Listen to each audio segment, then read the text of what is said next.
Sem apresentar um futebol no mínimo mediano na temporada 2019, Corinthians e São Paulo têm uma semana decisiva pela frente.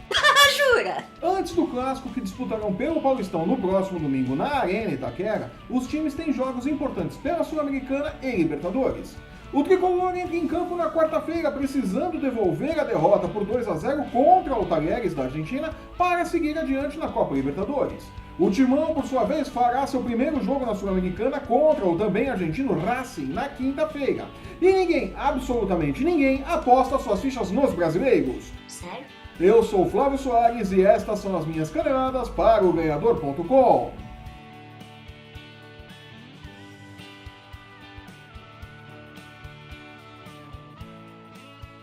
Esta será uma semana complicada para corintianos e são paulinos, mas para são paulinos que seguem fritando André Jardini em fogo alto após os péssimos resultados apresentados pela equipe até aqui.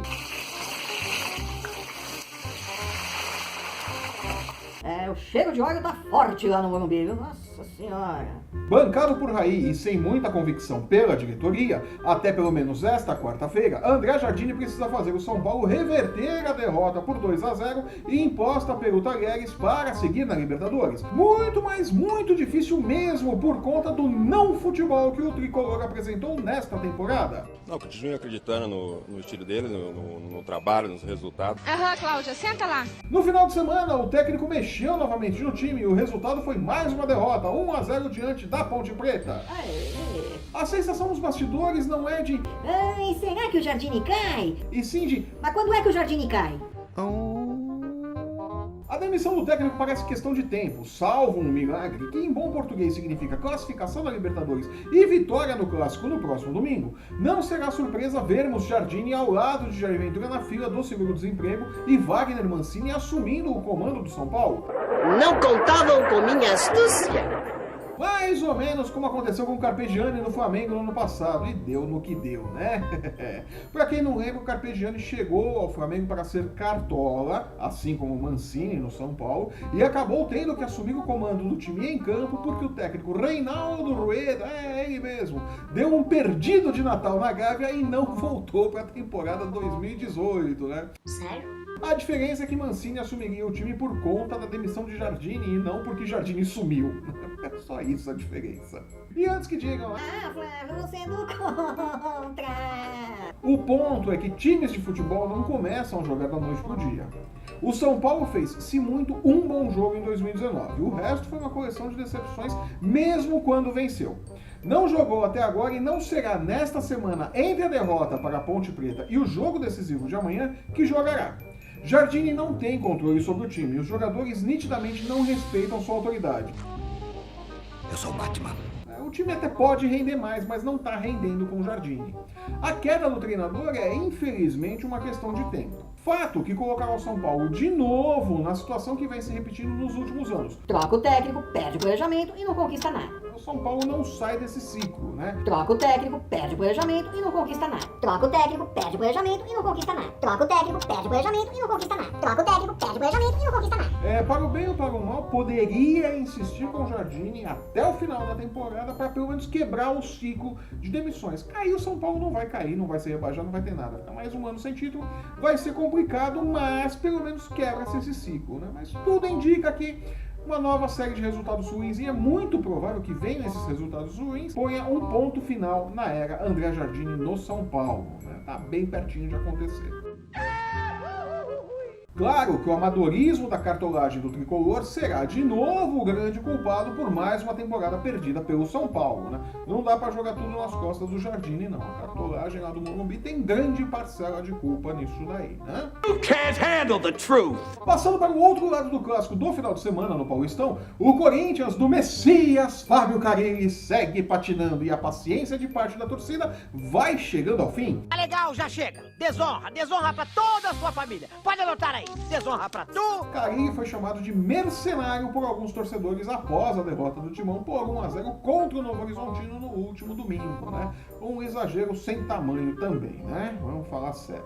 Gente, O buraco no Corinthians parece ser mais embaixo e leva-se em consideração que Fábio Carille ainda tem créditos para gastar com a diretoria e com o grosso da torcida, coisa que Jardini no São Paulo não tem.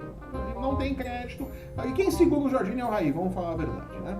Não, continuo acreditando no estilo dele, no trabalho, nos resultados. Voltando para o Corinthians, começando pela defesa, que inexplicavelmente tem como titulares Manuel e Henrique e não se encontra por cima, por baixo, pelos lados e muito menos nos grupos do WhatsApp. Que beleza! Até chegar a um meio-campo coalhado de volantes e de atletas que jogam fora de posição, desempenhando funções a que não estão acostumados, o Timão 2019 está longe de ser o time que Carille fez brigar em 2017, com muito menos, diga-se de passagem, né? É isso mesmo, é bem claro, né? E o técnico tem parte crucial no problema atual. A montagem do elenco foi mal feita. Carille quer atletas que partam para o lance individual, o drible pelos lados do campo. No atual elenco, apenas Cleison faz isso pela esquerda. Jogadoraço. Durante a fase de contratações, ao invés de procurar jogadores com estas características, o professor aplaudiu a chegada de Sornosa, Ramiro e Richard, que juntaram-se a Matheus Vital, Jadson, Arauz, Pedrinho e uma quantidade surreal de volantes no elenco corintiano, né? Como tem volante naquele time, ainda vai chegar Júnior Urso, né? Mais um volante, que beleza. Vamos fazer liquidação de volante no Parque São Jorge qualquer hora. Nossa! Os reforços que o time trouxe, mesclado aos atletas que já compunham o elenco, não têm as características que o treinador procura. E aí está o coração do problema.